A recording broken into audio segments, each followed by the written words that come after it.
우리 하나님의 말씀 보시겠습니다. 에베소서 오늘은요 6장 14절에서부터 17절까지에 있는 말씀입니다. 에베소서 6장 14절에서 17절까지의 말씀 찾으시는 중에 광고 드리겠습니다. 오늘 금요 기도회는요 11월의 가정 예배로 드리게 됩니다. 기억하시고 가정에서 가족들과 함께 예배 드리시되 혹여라도 믿지 않는 가족들이 있다면 여러분들 혼자서라도 가정에서 꼭 오늘 저녁에도 축복 기도 주님 앞에 올려드리시기 를 부탁을 드리겠습니다. 아울러서 오늘과 내일 양일 동안 우리 청년들은요 내년도 사역의 준비를 위해서 리더십 수련회를 떠나게 됩니다. 위에서 기도해 주시고 저도 함께 출타를 합니다. 기도해 주시기를 바라겠고요. 그리고 교회 식사를 위해서 내년도 교회 식사를 위해서도 김장을 오늘과 내일 진행이 됩니다. 많은 손길들 가운데 하나님의 축복이 임하고 정말로 감사와 즐거움이 넘쳐나는 김장 내일까지 그런 일정이 되게 해달라고 기도해 주시기를 바랍니다. 에베소서 6장 14절에서부터 17절까지 있는 말씀입니다. 찾으신 줄 알고 한 목소리로 읽습니다. 시작. 그런즉 서서 진리로 너희 허리띠를 띠고 의의 호심경을 붙이고 평안의 복음이 준비한 것으로 신을 신고 모든 것 위에 믿음의 방패를 가지고 이로써 능히 악한 자의 모든 불화살을 소멸하고 구원의 투구와 성령의 검 곧 하나님의 말씀을 가지라. 아멘. 우리가 계속해서 하나님의 전신갑주, 즉 영적 전쟁과 관련된 승리의 비결을 에베소서 6장의 말씀을 통해서 새벽마다 계속 살피고 있는 중에 있습니다. 여러분들이 잘 아시는 것처럼 이 나라를 지키는 군인들에게 있어서는 그야말로 방어와 공격 태세를 위한 훈련이 우리 군인들에게는 가장 중요한 임무 중에 하나가 아닐까. 우리 보통 그렇게 다 알고 계시잖아요, 그죠? 그러기 위해서는요 우리 군인들에게 탁월한 전략도 있어야 되고 또한 강한 무기를 잘 갖추어서 그 무기들을 효과적으로 잘 사용을 하여서 전쟁터에서 과연 적들을 통해 적들과의 싸움을 통해서 반드시 이길 수 있는 그러한 군대로서 나아가야 하는 것이 굉장히 저들에게는 중요한 임무 중에 하나일 것입니다. 오늘 이 본문의 말씀에서 바울이 마찬가지입니다. 우리에게도 계속 며칠 동안 연이어 강조하고 있는 이러한 영적 전쟁에서 이길 수 있는 방법들을 하나님 나라의 군사로 살아가고 있는 여러분 모두에게 강조를 하고 있습니다. 특별히 영적 전쟁에서의 승리의 전략은 무엇인가? 하나님의 인도하심 가운데 우리 모두가 먼저는 철저하게 순종하는 것이고 그야말로 하나님이 허락하시는 그 강한 무기 곧 하나님의 전신갑주를 우리가 취하여서 하나님이 인도하심에 따라서 영적 전쟁터에서 그리스도의 능력으로 승리하는 것, 그것이 바로 하나님 저와 여러분들에게 늘 기대하고 계시는 우리 하나님 아버지의 그런 마음이 아니겠습니까? 그래서 오늘 이 본문의 말씀에서 이 바울 사도는요 하나님의 전신갑주를 취할 것을 이미 우리에게 권면하면서 하나님의 전신갑주에 대한 바울 사도의 그런 구체적인 설명들을 쭉 이어가는 것을 볼 수가 있습니다. 오늘 주시는 이 귀한 말씀을 붙들며 이 새벽에 기도하실 때 십자가 군사로서의 싸울 준비 태세를 오늘도 갖추게 해달라.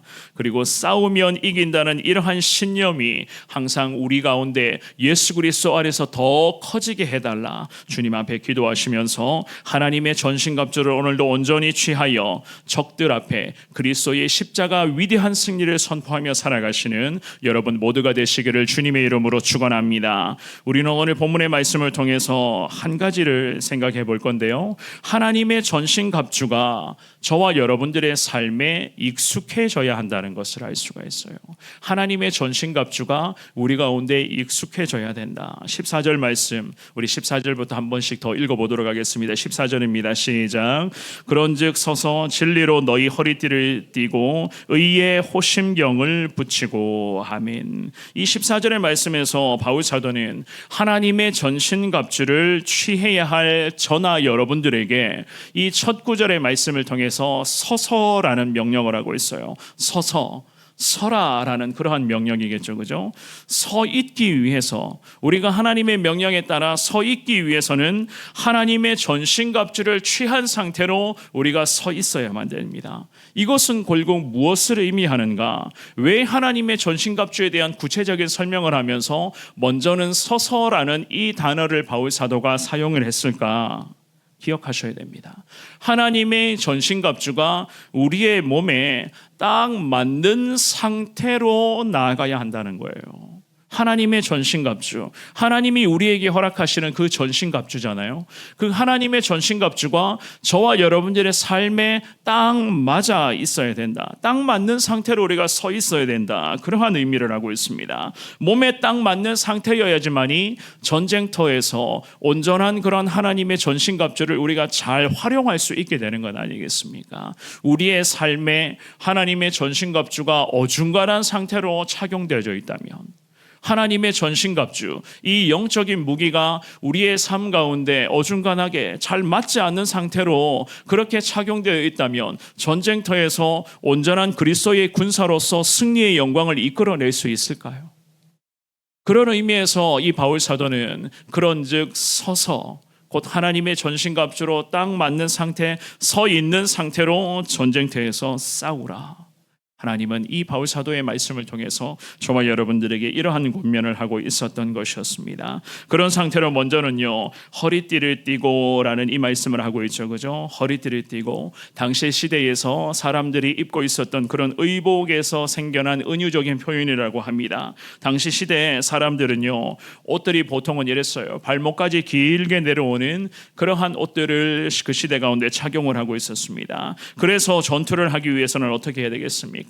그 발목까지 길게 내려오는 그 옷들을 자기의 신체에 딱 맞도록 붙들어 매야만 했었습니다. 이렇게 의복을, 길게 내려오는 이 의복을 잡아매는 띠의 역할을 하는 것이 바로 진리의 띠라고 하나님이 말씀하시며, 결국 진리의 띠를 허리에 매라라고 말씀하시는 이 하나님의 말씀에 대한 의미는요, 하나님의 말씀, 그 하나님의 말씀이 아예 우리 몸, 우리의 그런 마음의 모든 것들을 다 둘둘 띠로 하나로 딱 묶어라 라고 하는 그러한 의미였습니다. 말씀으로 무장하여 말씀 붙잡고 전쟁터에 달려가라 라고 하는 그런 주님의 귀한 은혜의 말씀이었습니다. 항상 말씀 중심의 사람이 되라는 거예요. 하나님의 말씀이 저와 여러분들에게도 마찬가지입니다. 치열하게 벌어지는 영적인 전쟁의 현장에서 하나님의 말씀이 계속 기도하고 있는 우리 가운데 공급이 되어야 되는 겁니다. 주시는 그 귀한 말씀, 오늘도 이 새벽에 주시는 그 귀한 말씀을 통하여서 기도 중에 주님 말씀 붙들고 기도하며 나아갈 때에 하나님께서는 치열한 영적 전쟁에서 우리 모두가 말씀을 무기 삼아 이겨낼 수 있도록 하나님은 분명히 인도하여 주실 줄 믿습니다. 그런 상태에서 의의 호심경을 붙이라라는 그 말씀을 하고 있죠, 그죠?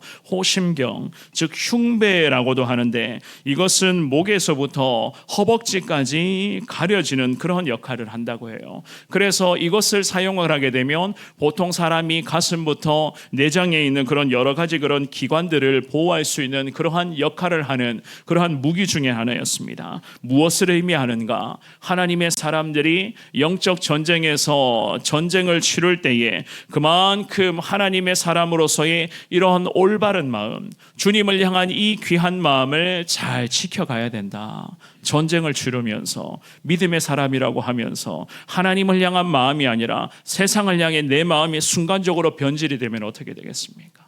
마귀의 유혹을 이겨내지 못해서 하나님의 사람의 마음이 하나님께로 향하는 것이 아니라 갑작스럽게 세상을 향해 버리면 그 전쟁에 대한 결과는 과연 어떻게 되겠습니까? 당연히 패배할 수밖에 없는 거겠죠. 그래서 우리 주님께서는 전쟁을 통해서 믿음의 백성들, 하나님 나라의 군사들은 늘 주님 앞에서 일관된 모습, 하나님을 향한 이 진실한 마음을 잘 지켜갈 것을 주님 우리들에게도 권면하고 있는 것이었습니다. 15절의 말씀입니다. 우리 같은 목소리로 15절 있습니다. 시작. 평안의 복음이 준비한 것으로 신을 신고. 아멘. 평안의 복음이 준비한 것으로 신을 신으라 라는 이 말씀은요, 어떤 상황을 마주하든지 간에 그 상황 속에서 당장 뛰쳐나갈 그러한 태세를 잘 갖추어 놓아라는 그러한 말씀이었습니다. 복음이 세상의 갈등과 여러 가지 그런 분열 가운데 예수 그리스도의 그 십자가 피 묻은 복음이 갈등과 분열을 해결하는데 유일한 해결 책임을 우리가 확신하며 치열한 영적 전쟁터에서 곧장 전쟁이 일어나면 저와 여러분들이 가장 먼저 예수 복음 들고 그곳에 달려가서 복음 전하며 복음을 나누며 예수 그리스도의 귀한 사랑을 흘러보내라는 거예요. 어둠의 세력들을 향해서 오늘도 복음의 빛을 들고 달려갈 때에 그곳에 여러분들을 통해서 환한 은혜의 빛이 새롭게 회복될 것이다. 그래서 평안의 복음, 이 준비한 것으로 신을 신은 상태로서 전쟁 치르라. 하나님은 그렇게 말씀을 하시는 겁니다. 16절 말씀입니다. 16절 말씀도 읽어보겠습니다. 시작. 모든 것 위에 믿음의 방패를 가지고 이로써 능히 악한 자의 모든 불화살을 소멸하고. 아멘. 방패라는 것이요, 온몸을 가릴 수 있는 그러한 긴 방패를 의미하거든요. 그러한 방패를 의미합니다. 우리 그리스도인들이 마귀와 악한 영들과 영적 전쟁을 치르며 나갈 때에 믿음의 방패 한번 생각해 보십시오.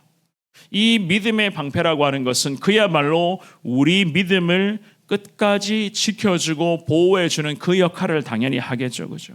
믿음을 저와 여러분들이 방패 삼아 악한 영들과의 전쟁에서 그 악한 영들이 계속 쏘아대는 그런 불화살, 여러 가지 죄의 유혹들, 우리를 넘어뜨리고자 하는 그런 악한 영들의 전략들, 사람의 마음을 비집고 들어와서 들려오는 말들이나 보여지는 그런 장면들을 통해서 계속 하나님의 사람들의 마음을 후벼 파고자 하는 그런 모든 과정들 속에서 믿음의 백성들이 믿음으로 방패 삼아 나아갈 때에 악한 영들이 쏘아대는 모든 불화살들을 믿음의 방패가 다 소멸시킨다는 겁니다. 저와 여러분들이 하나님을 향한 이 강한 믿음만 갖고 전쟁터에 달려나간다면 아무리 악한 영들이 불화살을 쏘아대고 우리를 넘어뜨린다 할지라도 여러분들 그 믿음의 방패로 우리가 다 이겨낼 수가 있다는 거예요.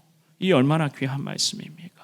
그러므로 저와 여러분들에게 전쟁을 치르는 우리에게 가장 중요한 것은 바로 주님을 향한 일관된 모습의 믿음 아니겠습니까? 17절의 말씀입니다. 한 번 더 읽어보겠습니다. 17절, 자 시작. 구원의 투구와 성령의 검 곧 하나님의 말씀을 가지라. 아멘. 구원의 투구라고 하는 것은 보통은 구원의 소망으로 그렇게 이 구절을 해석을 합니다. 그래서 이 구절을 해석할 때에 구원의 투구를 써라, 구원의 투구를 쓴다는 것은 이미 우리 가운데 예수 그리스도 통해서 놀라운 구원의 은혜가 임했다는 거예요. 전쟁에서 승리해야지만이 하나님 우리에게 구원의 은혜를 주시는가, 이런 의미가 아니라 이미 저와 여러분들은 예수 그리스도의 존귀한 십자가 보혈로 주님이 구원해 주셨습니다. 그 구원의 놀라운 축복을 우리가 지금도 누리라는 겁니다. 그런 상태에서 최종 구원, 저 거룩한 저 예수 그리스도의 품에 안기게 되는 그 천국의 영광을 우리가 언젠가는 소망하게 될 것이니 그 은혜를 소망하며 영적 전쟁에서 오늘도 구원의 투구를 쓰고 악한 영들과 싸우라. 주님은 그렇게 말씀을 하십니다. 그러면서 성령의 검, 곧 하나님의 말씀을 가져야 한다. 우리 주님은 그런 명령을 하고 계시죠. 그죠? 하나님의 전신갑주를 쭉 설명을 하면서 저 보시면 아시겠지만은요, 이 하나님의 전신갑주의 여러 가지 종류 중에서 유일한 무기가 바로 이 17절 말씀의 하반절에 하나님의 말씀, 곧 성령의 검이라는 거예요.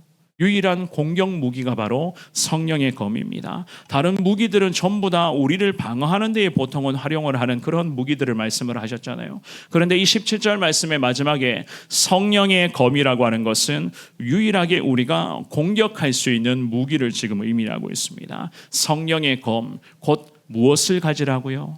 하나님의 말씀을 가져야 된다. 말씀으로 공격해야 된다는 거예요. 결국 말씀을 붙들고 맞서 싸워야 된다는 겁니다. 순간순간의 여러 가지 전쟁의 형태가 앞으로도 우리 가운데 나타나게 될 겁니다. 그 순간순간마다 그 전쟁의 상황에 딱 맞는 말씀이 있다는 거겠죠. 그죠? 그 말씀들을 우리의 삶에 무기 삼아 갖고 있다가 그 전쟁터에서 맞는 말씀들을 끄집어내어서 그 말씀으로 악한 영을 한순간에 제압하라는 거예요. 결국 우리에게 요구되는 것은 과연 무엇이겠습니까? 하나님의 말씀에 대한 그러한 친밀함, 계속해서 말씀의 은혜가 우리 가운데 공급이 되어야 되고, 성경 말씀을 저와 여러분들이 삶 속에서 꾸준히 묵상하셔야 되고, 늘 주시는 이 귀한 말씀에 귀를 기울이며 말씀을 하나라도 놓치지 않겠습니다. 주시는 말씀, 늘 주님 앞에, 말씀 앞에 순종하겠습니다. 이러한 모습으로 전쟁터에 달려가야지만이 우리에게 하나님 놀라운 승리의 영광을 허락하여 주시는 것 아니겠습니까? 사랑하는 여러분, 저와 여러분들의 삶은 그야말로 영적인 전쟁터죠. 늘 말씀드리는 이야기지만 오늘도 우리 가운데 전쟁의 형태가 어떻게 나타나게 될지 사실 예상은 할 수가 없습니다. 그런데 분명한 것은 어떤 형태든지 간에 오늘도 치열한 영적인 전쟁의 순간순간 우리 가운데 계속 나타나게 될 것입니다. 하지만 분명한 것은요, 우리 주님은 저와 여러분들에게 그리스도의 좋은 군사로 불러주셨고, 너는 나와 함께 고난을 받으라. 우리 하나님 계속해서 우리에게 이 험한 세상 속에서 전쟁터에서 믿음의 군사로 살아가야 한다는 것을 말씀을 하셨습니다. 하나님이 주시는 이 전신갑주를 내 몸에 익숙하게 하기를 원합니다. 주님 앞에 그렇게 기도하시되, 특별히 바울 사도를 통해서 쭉 가르쳐 주셨던 하나님 전신갑주의 종류들을 다시 한번 말씀을 통해서 묵상하시고 되뇌이시되, 하나님 이 모든 전신갑주가 내 삶에 고스란히 장착되게 하시고, 하나님의 전신갑주를 통하여서 특별히 하나님의 말씀을 무기 삼아 항상 악한 영들과의 대적의 싸움에서 말씀을 통해서 이기는 믿음의 인생으로 살아가게 하여 주옵소서. 이 새벽에 주님 앞에 기도하시고, 오늘도 주님과 함께 당당하게 승리하는 이 금요일 복된 하루가 될 수 있기를 주님의 이름으로 축원합니다.